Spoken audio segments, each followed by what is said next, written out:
How to fix WhatsApp notification not showing on Android phone. Hello guys, in today's video I'm gonna show you how to fix WhatsApp notification not showing on Android phone. First go to settings and then scroll down, scroll until you find apps and then click apps again, and here you need to find WhatsApp and then click on it.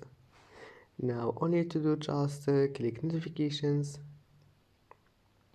and here just check all of those here, like where is it, like call notification, enable this one, display on top of the status bar, and allow it, and check this one here. If you find it like that, enable it, and that's it. And then just check all of those here, group notifications, also enable banners and allow notifications, and that's it for today's video. If you like this video, don't forget like and don't forget subscribe, and thank you for watching this video until the end, and see you in the next video.